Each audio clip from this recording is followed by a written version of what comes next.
Could you be mine?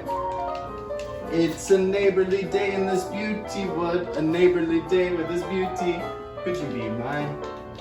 Won't you be mine? Hello there. It's nice to see you again. Well, as you can see, coronavirus is still afflicting this country.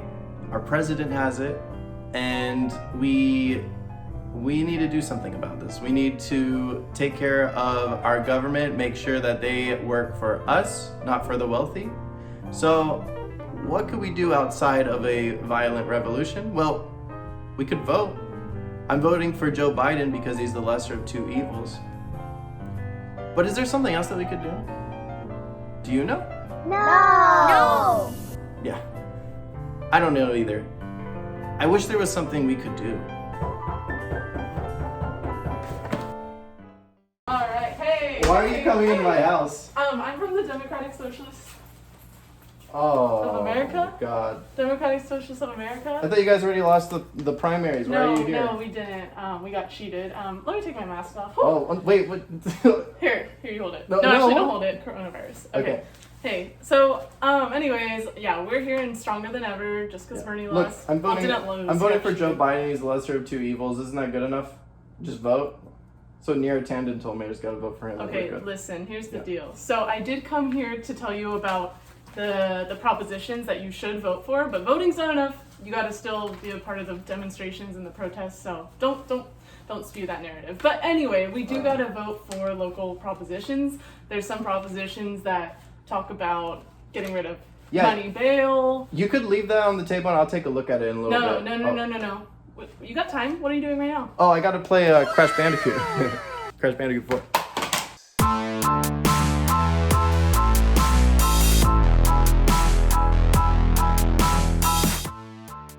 So we're going to be looking at the California propositions, which we'll be voting on November 3rd, or in your mail-in ballots, which have been sent out already if you're voting by mail. Make sure to get registered because you can register still. So I'm going to be taking a look at the quick reference guide, and we'll be starting with Proposition 14. Proposition 14, it authorizes bonds continuing stem cell research. It's an initiative statute.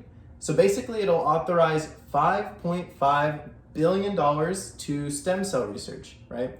And we're going to check out why would we put all that money into stem cell research? Well, it says, to further development of treatments and cures for chronic, life-threatening diseases like cancer, Alzheimer's, heart disease, diabetes, Parkinson's, and kidney disease. This is a proposition that has been endorsed by doctors, Nobel Prize scientists, and over 70 leading patient advocate organizations. And we're going to say yes on this one. It's important that we work on these life-threatening illnesses. Mainly because it'll actually lower costs eventually. Mm-hmm. Yeah, I don't think the debt argument is a good argument. I think a lot of liberals and far-right people like to make the argument for it'll increase the debt, but it's like, I mean, your military spending is increasing the debt. Why now all of a sudden when it's funds dedicated to life-threatening diseases, it's, oh my God, the debt. Yeah. Why? I don't get that. That's a really good point. Yeah, and these are, I mean, we need more funding to understand these diseases like cancer, for example. We don't have a cure to that. And do you know how many people's lives would be saved with this funding? Another thing is, let's be honest, the people who end up getting things like cancer, a lot of people get into debt. And they're not worried about that. They're just worried about the state of California being in debt. I'm worried about the people being in debt, people dying from life-threatening diseases. Mm-hmm. I think that's why we would vote yes on Prop 14, is to make sure that we have a healthier people who don't die from life-threatening diseases. That's it. Okay, so now for Prop 15, we are voting yes for this one.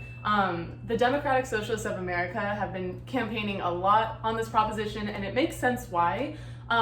If we pass this proposition, there will be an increase on property taxes on commercial businesses that are worth more than $3 million, and this would provide $6.5 billion to $11.5 billion in new funding to local governments and schools. So this is a great one. Not only does it fund schools, which is always important, it targets wealthy corporations, wealthy businesses, you know? So you do have to be mindful when there are propositions that fund schools, because sometimes it could just end up hurting the communities whose schools it's trying to help. But this one does specifically target wealthy commercial properties. So it's a good one. It'll help schools, help local governments, and it targets the right people. I would also say, think about Disneyland, which would be obviously affected by this proposition. They bought their property in like the 50s, and they're still being taxed at that price, their purchase price. So we want them to be taxed at the market price because we believe that that's fair and moral, considering that we have such inequality.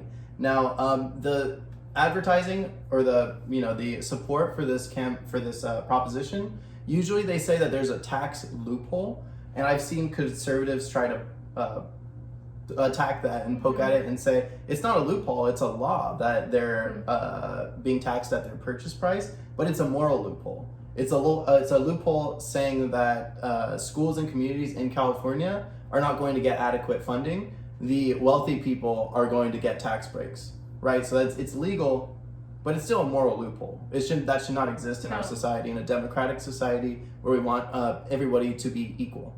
So I believe that we should vote yes, definitely on Prop 15. Yeah. Proposition 16 is taking us a bit back to the past, but in a very good way. It's almost make California great again. It says it allows diversity as a factor in public employment, education, and contracting decisions. Now what that means is they're going to consider race, sex, ethnicity, color, and national origin in order to address diversity by repealing constitutional provision that prohibits such policies. What that means is you're not allowed to look at any of that stuff in your hiring decisions or in your admission decisions, things like that, because people believe that we should treat all Californians equally, even though I obviously agree, California currently does not treat its citizens equally. Now, that's said by Connerly Ward, right? So this guy is interesting. Let's take a look at him. He does not like affirmative action for some reason. I don't know why. What do you think of this, Natalie? I think maybe he's bitter that he got rejected from from a college or something. I feel like maybe. I mean, his argument is we need to treat all Californians equally, and I would say, oh, so wait, you're actually a proponent of this proposition because this. He doesn't want to play favorites, though. Well, right now there are favorites, and it's white people. Have you ever been on a UC campus? Have you ever been on a UC campus? Yeah. It's like white person, white person, white person. I mean, just look. Don't even just go on a campus. Like, ask the admissions office for their demographics, their stats. Look it up. Yeah. It's like. It's more than the majority is white. Mm-hmm. So right now they're playing favorites and it's white people. So I just want to throw in some quotes that this guy has said too. When he was asked in 2003 if Proposition 54 could derail school integration efforts in California, Connerly said, "I don't care whether they are segregated or not. Kids need to be learning, and I place more value on these kids getting educated than I do on whether we have some racial balancing or not." Whoa. So he doesn't really care about segregation. He doesn't really care about some racial balancing, the Green New Deal or whatever, Green Dream or whatever. He's being very condescending and he just seems to not really give a shit about segregation. If you vote no on this, you literally... He's talking about something else, but... Yeah. Yeah. But let me actually give another quote. So in relation to attacking affirmative action, a program on PBS in August 2008, Connerly said, "I think that in some quarters, many parts of the country, a white male is really disadvantaged because we have developed this notion of women and minorities being so disadvantaged, and we have to help them, that we have in many cases twisted the thing so that it's no longer a case of equal opportunity, it's a case of putting a fist on the scale." So think about this, right? Women have been what, all 55 of the presidents? Zero. Oh yeah, zero. Yeah.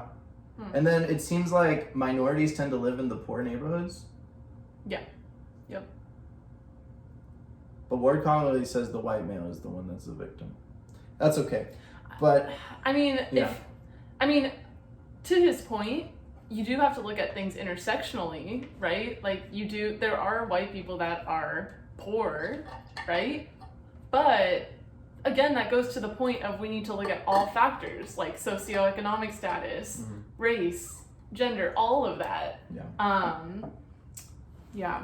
So I would vote yes on this because it would increase access to fair wages, good jobs, and quality schools for everybody.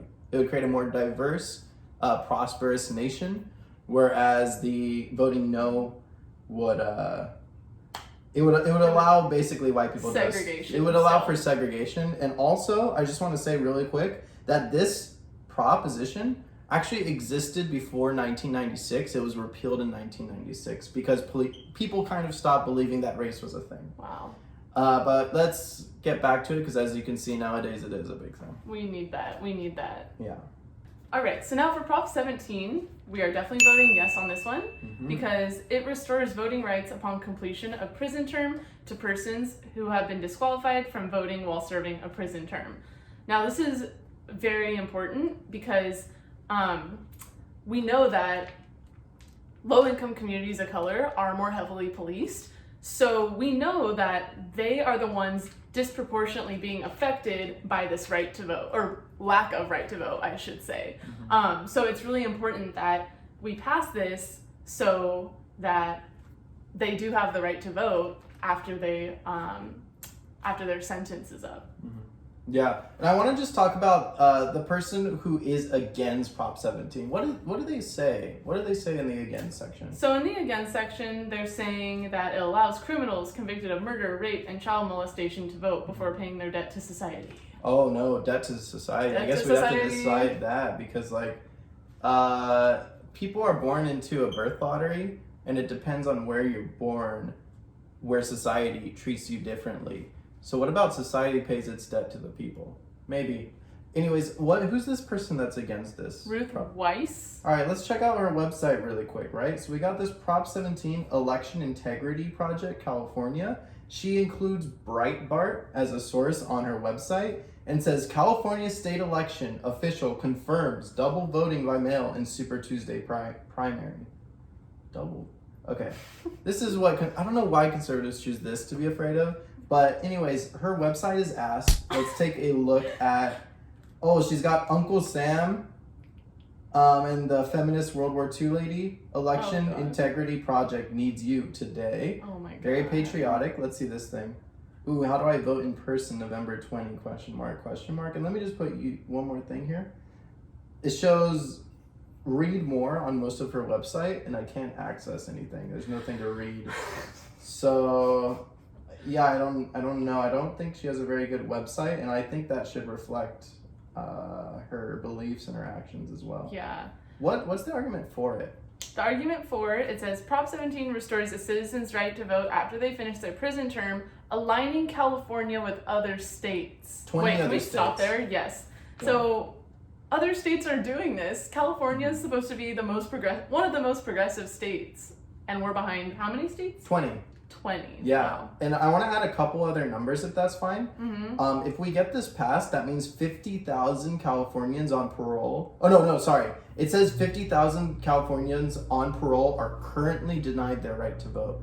And so those 50,000 people would be able to vote. That's an expansion of democracy, actually, which is what we believe in this country. Yes. Wait. Go ahead. One last thing. 76% of those incarcerated believe voting would help them stay out of jail and make them feel connected to their communities. I got that on the Prop 17 website, which is leagues better than the anti-Prop 17 website. Yeah, and your comment about, improving democracy, something that rubs me wrong about something that's stated in here is it says fiscal impact of this proposition.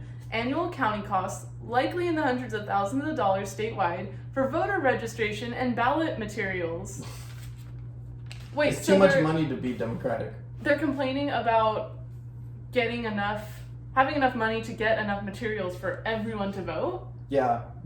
They're saying it's too expensive to have a democracy. That's like a basic necessity. Like, that's crazy. And then the other thing that the pro says that I definitely agree with is it says a recent parole commission report found that citizens who complete their prison terms and have their voting rights restored are less likely to commit future crimes. Yeah. And that makes sense because they feel like they're a part of the society and they have a part in it. So they're gonna do better because it's a part of, they're contributing. Whereas if you just throw them off to the side and you say, you don't have a say, they feel worthless, and why are they motivated to be a not part commit, of society? Yeah, to be a part of society and not commit future crimes. I don't judge people in prison. I think that's really important. You don't know the life they lived. It could be totally different from yours, and push them to whatever they did. So I think it should be all about rehabilitation and also restorative practices in society. Education. You know, going in and with a book like this and showing them the props and knowing they have the ability to vote for them. Prop 18, it amends California Constitution to permit 17-year-olds, to vote in primary and special elections, if they will turn 18 by the next general election, be otherwise eligible to vote. Yeah. Okay, so if you were 17 years old and you liked Bernie Sanders, you weren't actually able to vote for him because you weren't 18. But with this proposition passed, next time we have a primary candidate, and you know the youth always loves a progressive candidate, right? 17-year-olds will be able to vote for the progressive candidate, and or not if they don't want to, but they'll be allowed to vote for them if they're 17 turning 18 by the general election. So it's basically bringing younger people into the political process earlier. And that's a good idea, because Gen Z is extremely intelligent. I'd say they're becoming way more intelligent than boomers and maybe even millennials. So I think it's really important to start bringing them in as soon as possible. I would definitely pass this. There's a couple arguments against it. Let's see those arguments against it. One is that it would increase statewide county costs, likely between several hundreds of thousands of dollars and $1 million every 2 years. Who cares? Who cares? Again, not wanting to spend more money for people to have a say in their democracy. Can I also talk about another argument against? They're talking about the argument against being 17-year-olds' brains aren't fully developed. And I'm like, okay, look, I know some adults where their brains are developed, but they're not developed good, okay? But you know what I mean? Yeah, I do. So it's like, what does developing even matter? Like, why does that matter? Yeah, some people's brains are developed, but they're not developed in the right way. I mean, an adult that has, like, let's say, an adult with mental illness can still vote. Yeah, and I'm not talking about mental illness, I'm talking about Republicans. Oh my God, no. Sorry. No, I'm just kidding. I just think, why not bring these people in? Why not? No. Like, you can't pass judgment and say they don't understand politics or whatever. That's and it's so condescending. Yeah, and it is condescending. It's so funny. They say law prohibits younger teens from smoking, drinking, and even tanning, because research shows the logic and reasoning area of their brains is not fully developed, like you said. I would bring them in. It's not a good excuse. The person against it is the one who created the shitty website too, Ruth Wise. So I wouldn't listen to her. She can't even make a good website. Why would you listen to her? Yeah, no. So now we're going to talk about Prop 19, which is a confusing one. So the thing with Prop 19 is we've decided we're going to vote no for it. Now, it's a tough one because it closes one property tax loophole in California that is bad, but it opens up an even larger one that could perpetuate the wealth divide within Californians. So the tax loophole that it's closing is this one. Wealthy families have been able to pass down specific tax benefits for rental properties. And Prop 19 would eliminate that, which is good, but it allows homeowners to take tax benefits with them when they move homes. So this is a technique that could be used far more often than the loophole that is in place now. And actually, the California Association of Realtors have spent $15 million in support of this proposition because they see, this is something that could get us a lot more money, could be used a lot more often. So passing Prop 19 would make it easier for the wealthiest Californians to avoid paying their fair share. I want to say something real quick. Mm-hmm. This doesn't affect renters, obviously. It affects people who own homes and are moving into new homes. And so those people are generally wealthier. And so this only affects wealthy people, really. Yeah. And it'll keep their taxes. Let's say they're living in a nice 4-bedroom house. They want to get an even bigger house. They move to a house with 7 bedrooms. They're going to still pay the taxes of having that 4-bedroom house. And the thing is, that's almost similar to Prop 15. But in terms of how corporations are still paying for the purchase value, not the market value. Yeah. Wealthy people try to get away with paying things at a price that they used to pay at rather than what they should be paying at now, and they can afford to because they're wealthy. That's why that's the type of political issue they care about, because they're wealthy. Yeah. Right. One other thing that this mentions is it says there's also a risk that Prop 19 will make California's devastating gentrification crisis even worse by complicating inheritance laws around homes in which multi-generational families reside. Yeah. So yeah, it seems like this proposition gets rid of something that we have right now that needs to be gotten rid of. Needs to be get it got. Needs to get out of here, but it replaces it with one that seems a lot worse. So that's why it's confusing, but it seems like it's definitely going to be a no, because we don't want a worse loophole put in place. This one is Prop 20. It restricts parole for certain offenses currently considered to be nonviolent, authorizes felony sentences for certain offenses currently treated only as misdemeanors. All I hear is Trump saying, we need law and order, law and order. Oh my God. This is the law and order proposition. It's goofy as heck. People who commit certain theft-related crimes, such as shoplifting, could receive increased penalties, such as longer jail terms. All right. And you could tell that is almost sort of like a rebuttal to the riots. And like they're saying, well, if you damage property, you're going to go to prison for even longer. And these are the people, I mean, this is the capitalist class trying to weasel around basically punishing the working class for raising their voice a little bit. Like, the type of people that are going to be disproportionately affected by this, right? It's, again, the people who aren't poor and low-income communities. They're going to be affected by this.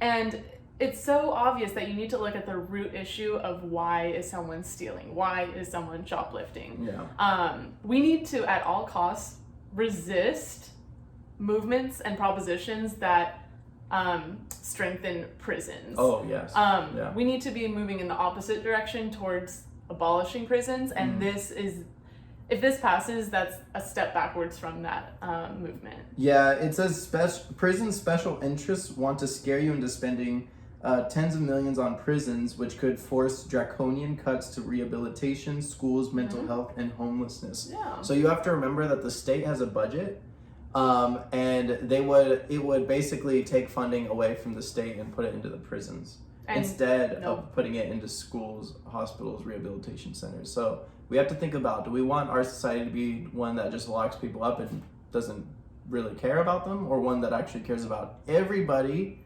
equally, regardless of class or any mental health issues or anything? And the thing is, I'm not saying, like, don't do anything. Yeah. I'm saying direct your propositions and your solutions towards the root issues of why people are committing this. Yeah. Like, affordable housing, a minimum wage of $15. Like, those should be the movements that we do to target these issues of shoplifting, not lock them up for longer. That's crazy. Yeah. Not effective at all. Yeah. Or no, that's a no. I mean, that's a no. That's a no. hard no. That's a hard no. All right, Prop 21 is a definite yes.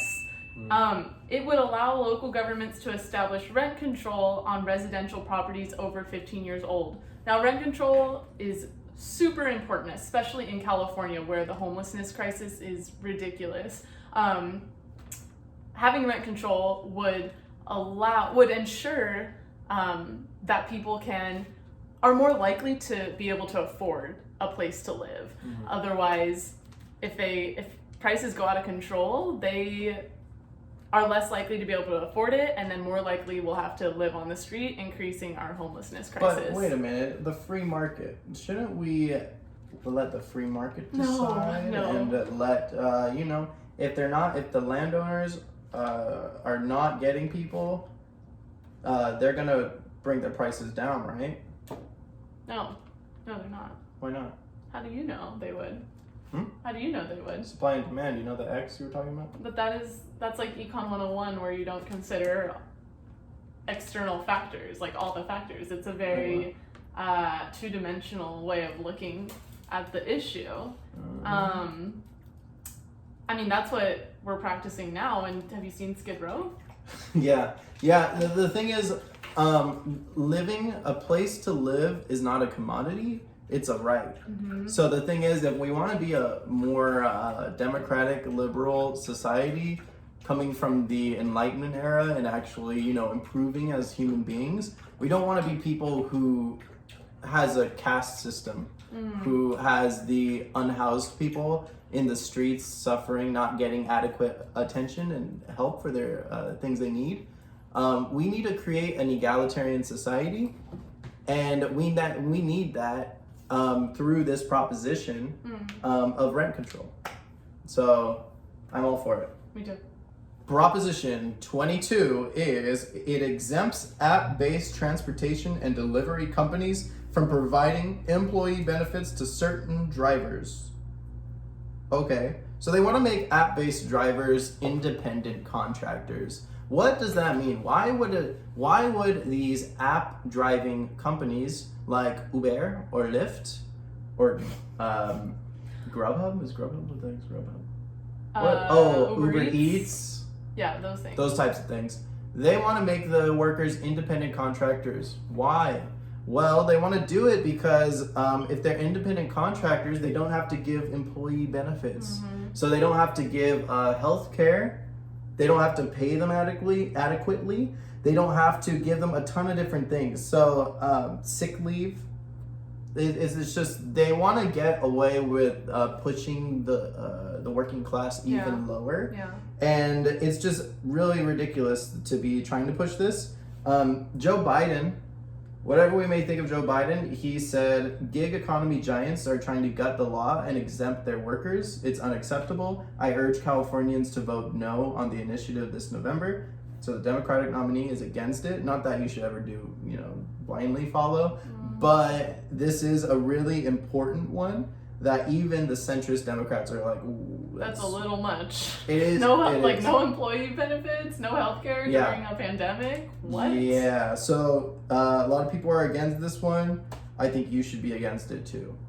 So no on 22. Prop 23 is all about kidney dialysis, which I guess there's always a prop on the dialysis industry. Interesting. We're gonna say yes on this one. This one I found a little difficult, but I think yes is the way to go because it requires physician, nurse practitioner, or physician assistant on site during dialysis treatment.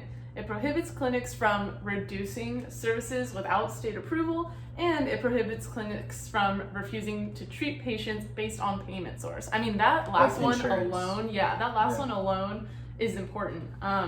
People who are on dialysis need it. They need it to survive. It's literally because their kidneys aren't functioning, and the kidneys is what flushes all the toxins in our bodies out, right? We need to give serious priority, and I know there's some people who take issues with certain things in this proposition, but I think in the future, for everyone listening, people on dialysis need it no matter who they are, and that's that.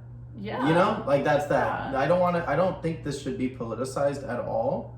It reminds me of Planned Parenthood, and this one is this is extremely dire. Like you can't mess around with this kind of stuff. And so that's why we're saying we want people to be able to get the care regardless of their health insurance. That's why I'm for it. Yeah, and it improves the clinics in all areas, right? So it's gonna hold these clinics accountable, no matter what part of California they're in, whether that's like a wealthy neighborhood or a low income neighborhood, a white neighborhood, brown or black neighborhood. So it's just really important that they're all held to the same standard and accountability. Mm-hmm. Prop 24, it amends consumer privacy laws. So it says that it would prevent businesses from sharing personal information, correct and accurate personal information, and limit businesses' use of sensitive personal information, including geolocation, race, ethnicity, health information. So the way that social media currently uses people's information is frightening, right? How much they're able to obtain from our basically attention. The attention economy is what they call it. How much attention we pay to our social media, what we're clicking, they know all that stuff. And so what this proposition would do is consumer data privacy laws and rights would actually be expanded, right? So they wouldn't be able to get that information, but tell us what they would be able to do. Yeah, with this so this proposition is a light yes, because as Johnny said, it limits how businesses can use information like sexuality, race, your location, to profile their customers. So that's good, but it also allows companies to offer discounts and other benefits to customers who allow them more access to information. So it's good and bad, but it seems like it's more good than it is bad. Yeah. So we are for it. Yes. It's difficult. This one's a tough one because the NAACP is for it, and a Nobel Peace Prize winning economist, a lot of different groups, but also the ACLU and Dolores Huerta are against it. Interesting. So it's a tough one. I think it's a tough one. It's a matter of how are you going into voting. I think if you are a person that says, I'm not going to vote unless I 100% agree with every single thing that's laid out in here, you probably should vote no. But if you do want more privacy, even if it's like a little marginal push towards that, then I would vote yes. All right, and finally, Prop 25. Now we're ending with the hardest one, in my opinion. This was one where Johnny and I, when we first read it, we're like, yes, oh my God, that's a hard yes. But after doing some more research, specifically on this website called Knock LA, they are a progressive left-wing group. They actually laid out a really good argument for no. So this is why they say no on Prop 25. They say, it replaces cash bail with an even more restrictive system, handing enormous power to judges, probation departments, and racist, classist risk assessment algorithms to imprison defendants before trial, which essentially automates racial profiling. We reject the false dichotomy of choosing the side of mass incarceration or bail bond industry, so our no vote is in favor of abolition and stronger paths to that end. One such path is Measure J, which includes elements that address pretrial assessments that would be rendered ineffectual by Prop 25. And it also says, part of the reason why the Democratic Party supports Prop 25 is because of lobbying by the influential Services Employees International Union, SEIU, which pushed hard for amendments to the law to give more power and funding to probation officers who are members of SEIU. These amendments are why progressive groups like the ACLU and Ground Game LA withdrew their support. Our goal is to expand freedom. Proposition 25 does the opposite, likely increasing pretrial detention and coerced guilty pleas. Yeah. I think what's really tragic about this proposition is how misleading it is. It's so misleading. Because it says it's a referendum to replace money bail with system based on public safety and flight risk, which sounds like, oh, let's get rid of cash bail, right? That's it. But when you look more into it, there are a lot of problems with it. So yeah, we're voting against it. Yeah.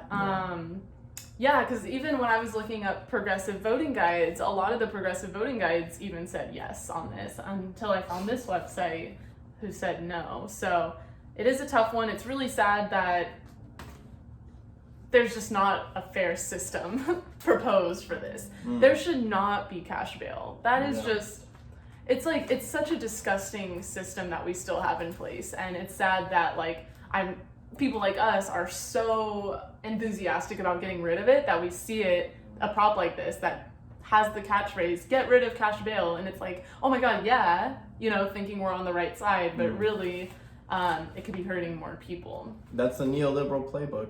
You convince people they're on the right side, and then they sneak in something else to continue. It's gross. Yeah. Anyways, we're voting no on Prop 25. That's all the props. We hope you enjoyed. We hope you loved it. Subscribe and like. Yeah. And if you have any arguments against our arguments for certain propositions, we'd love to see them in the comments. Or arguments for.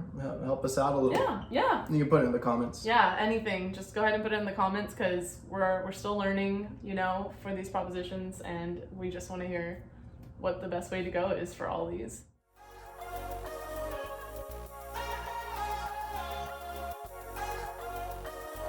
Take it away. Okay.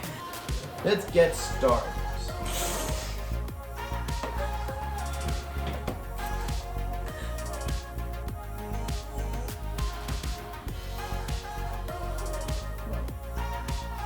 It's a beautiful day in the neighborhood. A beautiful day in the neighborhood.